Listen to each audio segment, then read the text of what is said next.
The notion that the Eagles offense has to throw for over 250 passing yards, over 200 passing yards to win games, I feel like is being overblown.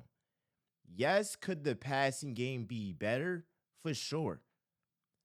But the notion that this isn't a winning formula is flat out false. It is. Against the Ravens, Jalen Hurts threw for 118 passing yards and beat the Ravens away because they were more physical and they had a better run offense than the Ravens had a better run offense, and they were able to control time of possession. So my thing is, if the Eagles can beat the Ravens and give them their only loss since Thanksgiving, with Jalen Hurts throwing for less than 120 passing yards, how are you going to tell me that, well, against the Rams, Hurts has to throw for over 200 and he has to be this prolific passer and all this stuff? No, he doesn't. He doesn't. Now, I do believe against the Lions, he'll have to have a better game, passing-wise. But, let's stop this notion of, well, this is no way the Eagles can sustain this. I saw a Patriots team, which we're going to talk about a little bit later. I saw a Patriots team led by Tom freaking Brady win a Super Bowl 13-3 against Sean McVay and Jared Goff and that historic Rams offense. At the end of the day, the game is won in the trenches. Passing yards are style points. They don't automatically attribute to wins. They don't. They flat out don't. And that's what it is, bro. And that's exactly what it is. So yes, is it malpractice for A.J. Brown to have one reception and 3 targets in a playoff game? It definitely is. I'm not arguing that. But the Eagles can still win games deep in the postseason playing this way. They can. And I'll say this about Jalen Hurts. Jalen Hurts is that friend that he's not going to go outside unless he actually he really has to. It got to be a birthday party, a grad celebration, maybe a friend's giving. But he's not about to go outside every Friday, Saturday night. And I feel like that's how he plays football. He's not about to take an unnecessary risk just to take an unnecessary risk. He's not going to just go out here and throw 50-50 balls and, balls that have the potential of being picked off when his defense is out here controlling the game. That's what happened against the Packers. Mind you, bro is coming off of almost a month of not playing because of a brain injury. Because of a brain injury. Can we give the man some grace? Please. And so I feel like he did all the necessary things to win the game and not lose the game. If you have a phenomenal squad around you, it would be malpractice to make it all about you and try to pad your stats and have all these passing yards that y'all swear he should have instead of doing what you got to do to just win the game. Now, on the contrary, if there's a time that the Eagles are down by 9 points, 10 points, and they need Hurts to throw the ball, I have full confidence that when he has to, he will do it. Just like if it's Friendsgiving, all right, he's gonna go out there and go outside, bro. If it's a grad celebration, he's gonna go outside and do all that stuff, bro, because he gotta do it. But if he don't gotta do it, Why are you forcing it? Why are you saying for the man to do that stuff, bro?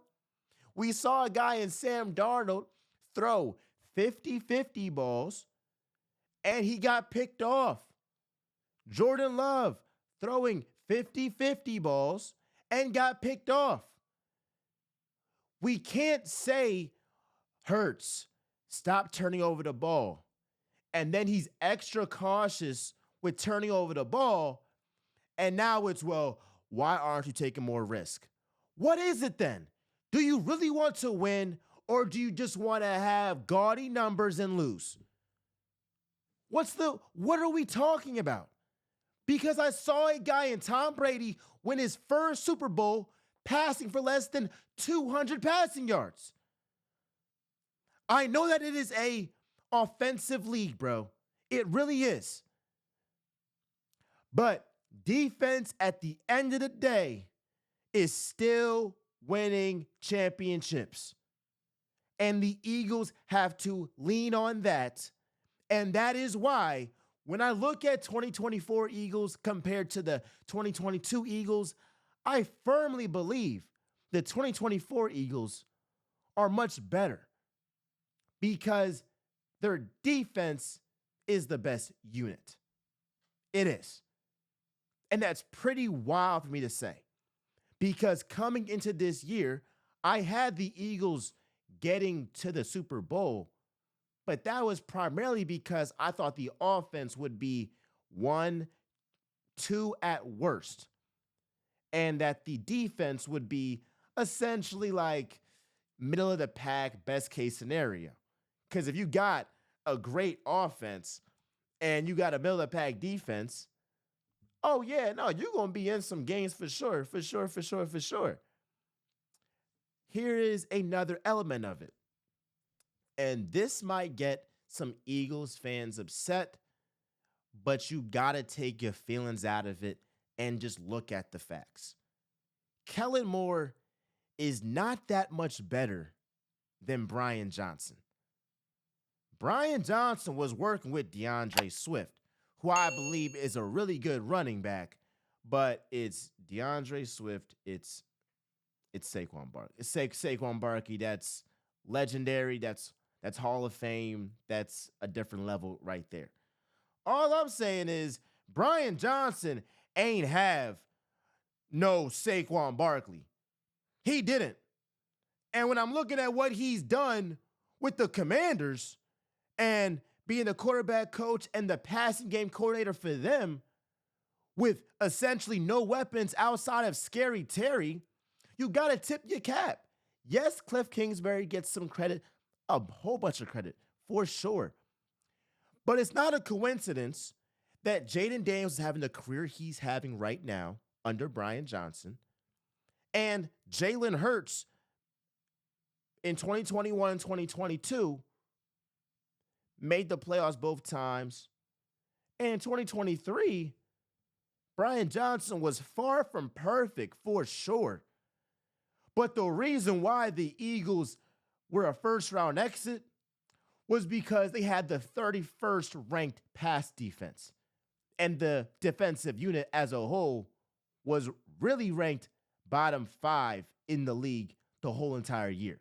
That's why the Eagles were not that good last year. It was because of their defense, not really because of Brian Johnson. Now, yes, it was some terrible plays, some bubble screens here and there where it was like, bruh, like, what are you doing? The most egregious one was the bubble screen to Kenneth Gainwell where Smitty was blocking and then Smitty got injured. And we're like, bruh, that was the icing on the cake. It was like fire, bro. He's terrible. But if you take your feelings out of it, Kellen Moore has every weapon imaginable. And out of every coach on this Eagles squad, I feel like he's underperforming based on the offensive talent that he has. Like, Kellen Moore is that guy that has all the drip. All the drip. But he can't lay it the right way. You know, you got that friend, bro, that like, they got the Gucci belt, they got the Marnie pants, they got the Rav Simmons or whatever they got the Kith, whatever, hoodie or whatever it's called. But it looked crazy. It looked crazy at times because it's like, bro, you got all these great pieces, but you're not laying it the right way. Now, we have seen multiple times this season that the Eagles' offensive weapons have been great in spite of their coaching. It's like the Eagles are Kellen Moore proof. I'm so serious. The Eagles are Kellen Moore proof, bro, because they're so talented. You got A.J. Brown, Devontae Smith, Saquon Barkley, Dallas Goedert, who is an afterthought sometimes, but he showed us, hey, I'm a top 6, at worst, top 7 tight end in this game. And you can argue top 5 for real. And he showed that at the wild card round for sure. But it's just like, were guys wide open? No, they weren't wide open in that Packers game. They weren't. I think Kellen Moore is best with a quarterback that throws with anticipation, like a Dak Prescott, like a Joe Burrow. That's not Jalen Hurts' game. Now, part of your job as an OC is to adapt to your personnel. You have OTAs, you got the offseason, you got training camp, you got preseason, you got practice to adjust to your offensive personnel. And I don't believe that Kellen Moore has maximized everything out this offense.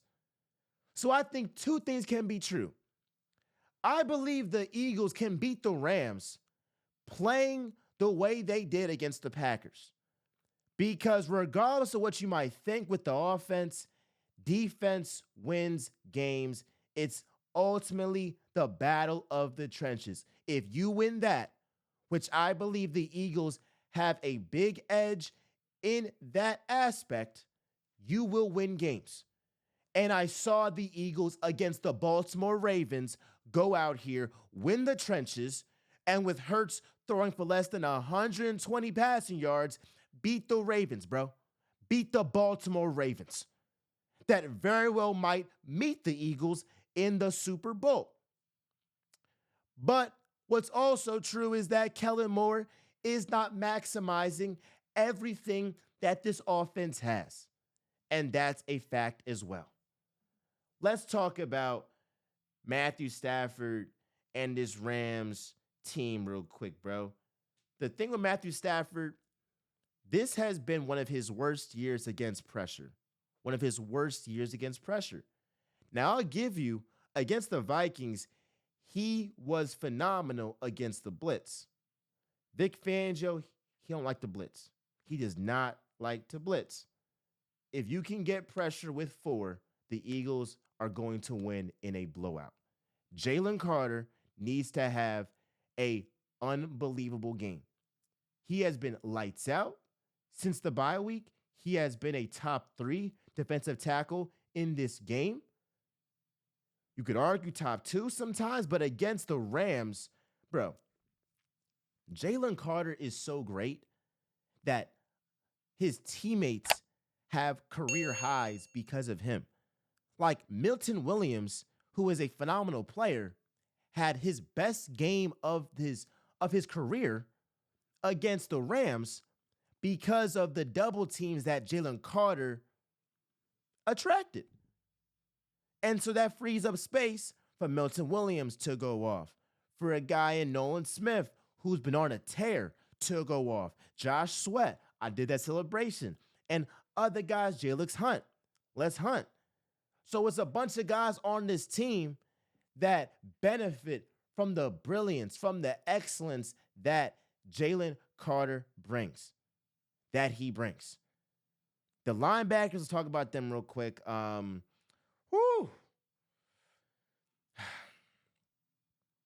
This is layered. It was very, very sad to see Nakobe Dean go out. Now it's on Oren Burks and or Jeremiah Trotter Jr. I firmly believe that Jeremiah Trotter Jr. will step up. I believe that. It's destiny. It's destiny for Jeremiah Trotter Jr. to step up. This guy went to St. Joe's Prep in Philly. His pop is Jeremiah Trotter Sr., All Pro, Pro Bowler for the Philadelphia Eagles.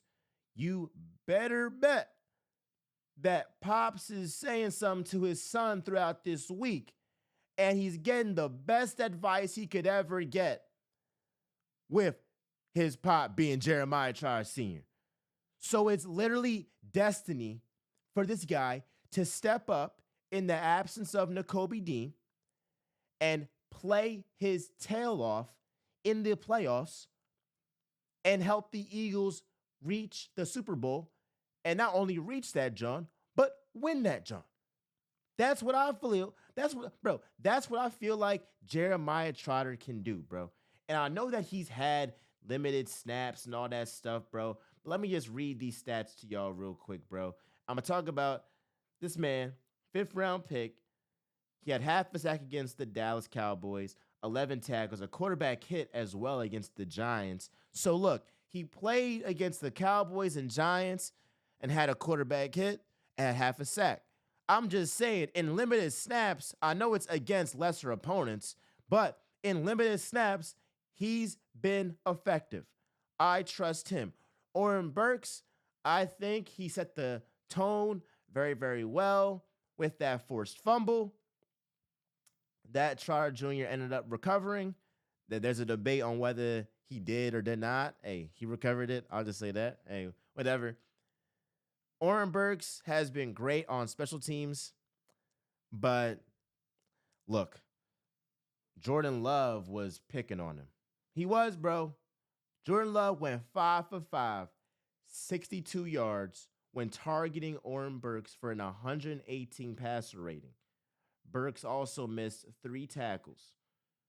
On the other side, quarterbacks targeting Nakobe Dean had an 80 passer rating this season. Bro, Nakobe has been lights out, bro. And I know in limited opportunities, but Jeremiah Trotter Jr., quarterbacks have had a 75 passer rating when targeting him. So I would expect Jeremiah Trotter Jr. to have more snaps, to get more reps. I know he's a rookie, but it is destiny. It's destiny, bro. I got full faith, full confidence that Jeremiah Trotter Jr. will rise to the occasion. That's what I believe. I'm going to talk about A.J. Brown real quick, y'all.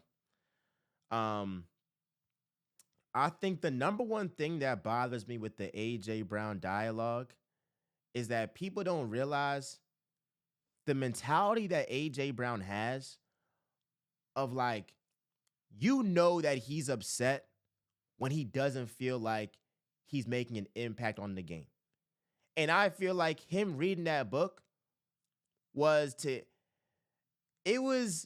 him gathering himself and be like, you know what, let me just gather myself. Let me get my mental right. Let me get my mindset right. Let me not act out, but let me go ahead and gather myself. So I go back to my original point. The thing that bothers me most with the A.J. Brown dialogue is folks don't realize the same mindset A.J. Brown has when he's annoyed, and he's annoyed with the impact that he might not be having in the game, is the reason why he's a top 3, top 5 receiver at worst in the game. Because he has practiced so much, put in so many hours in, and because of the hours that he's put in, he has supreme belief, as he should, in his abilities. So when he doesn't feel like he has a real impact on the game, stats-wise, he's not a guy that's he's going to show it in his face, bro. He's going to show it in his face because of the supreme belief that he has in himself. I'll also say this. One of my friends told me, you can't get mad at somebody for being themselves. A.J. Brown is not Larry Fitzgerald. So if he doesn't feel like he's having an impact on the game, stats-wise, he only had 1 reception, 3 targets in the game. Look, he's not Larry Fitzgerald. You're going to see that man be visibly upset if he doesn't have the impact that you might think that he would have in a playoff game. You can't get mad at the man for being who he is. Because again, that same mentality is why he's great. I think about Michael Jordan and Kobe Bryant. The same mentality that unfortunately, you got Michael Jordan out here socking teammates. You got Kobe out here talking crazy to Shaq or going crazy at teammates in practice. That same mentality is why they are all-time greats, because they want to win that badly, for better or for worse. It's the same thing with A.J. Brown. He wouldn't be this all-world receiver if he's on the sideline not caring. That's who his personality is, bro. When he cares, you see it. So what's the problem? He checked himself and was like, all right, I kind of feel that I'm getting a little bit annoyed right now. Let me go ahead and read my book and gather myself. You can't get mad at a man for being himself. You can't. You can't, bro. And so that's the whole thing on A.J. Brown, bro. I'm going to always have his back. Optics-wise, is it the best? Nah. Do I believe sometimes A.J. likes that attention? I do. But, bro, it's who he is. You can't get mad at somebody for being who they are unless it's, super, super out of pocket. That's, so egregious. But this ain't bro was reading a book. It's not egregious, bro. Bro was reading a freaking book, and we're criticizing that. All right, let's go back to this matchup with Sean McVay and Vic Fangio. I don't think folks realize that, Vic Fangio has had Sean McVay's number. Back in 2018, I remember a guy in Vic Fangio held this Rams prolific offense to 6 points against the Bears. And now this time, Vic Fangio has the number 1 defense in the NFL, the number 1 pass defense, and given the past 4 games, they have 14 turnovers. They got 5 against the Commanders. They got 4 against the Giants. They got 1. I'm sorry about that. They got 14 turnovers in their past 4 games. They got 5 against the Commanders. They got 4 against the Cowboys, 1 against the Giants, and 4 against this Packers squad. So I'm looking at that. I'm saying this defense is playing at an elite level. They're playing for their DC, for sure. He has had some phenomenal schemes, for sure. The secondary is playing lights out. Quinyon Mitchell, first pick. Wow. Darius Slay, first playoff pick. Wow. So they're all playing at an elite level. And yes, we talked about the whole Nakobe Dean thing, and I think that Jeremiah Trier Jr. will step up. But Vic Fangio has had Sean McVay's number. And I believe, like it's always been, Vic Fangio will get the best of him. You got to think, this Rams offense has been extremely inconsistent this year. Extremely inconsistent this year. And yes, I'm not going to disrespect them. And I believe that, if you have Matthew Stafford, you're always going to be a threat for sure. And I don't want to, downplay that. But I'm looking at, this Rams offense, bro. They're ranked 15th in the league in total offense. Now, yes, against the Bills, they went stupid. They went crazy. The Eagles' defense is not the Bills' defense. It isn't. Just sorry. Just flat out sorry. And yes, I do believe that, they've played better, obviously, with Puka coming back and Cooper Kupp coming back and all that stuff.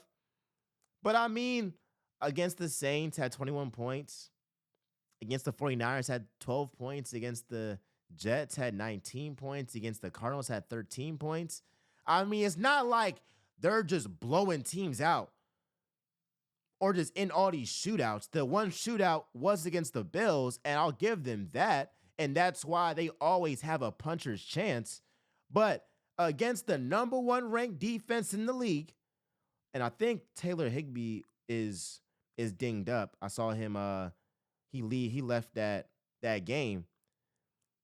I like the Eagles' chances a lot with the defensive coordinator that has literally. Do folks realize Vic Fangio has been at DC since 1995?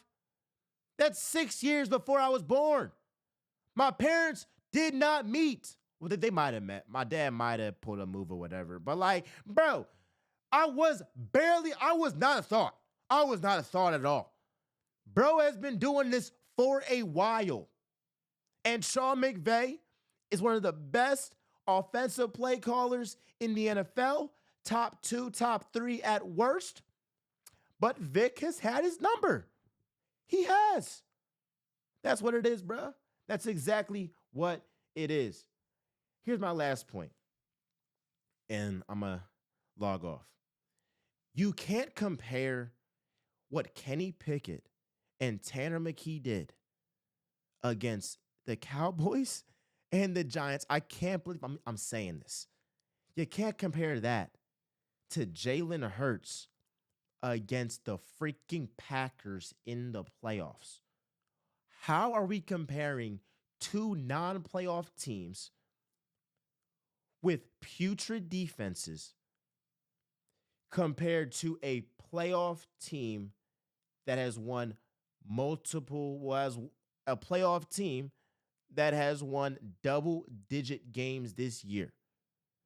Also, this is the same Packers defense that picked off Jalen Hurts twice. So out of his 5 picks, they picked him off twice. So I want all of y'all right now, close your eyes. I'm going to close my eyes. Imagine you're a quarterback. You're coming off of a concussion. And you have 2 touchdowns and over a 111 passer rating, 0 turnovers. Your team wins by double digits against a defense that picked you off twice earlier this season, 2 of your 5 interceptions. Wouldn't you be very, very pleased with that performance? Wouldn't you be very, very pleased with that performance? So can we stop being so critical? Can we stop doing that? Can we give grace and be happy with a double-digit win? I hope that y'all bet that spread because that was free money. Free money. So again, we're going to record some more later on this week. And we got some great stuff in store. Like, comment, subscribe, do all that jazz. But look, we're just trying to keep it real, y'all. We're just trying to keep it real. I love y'all. I appreciate y'all. Real Talk with MJ. Y'all know we always keep it real. I am out.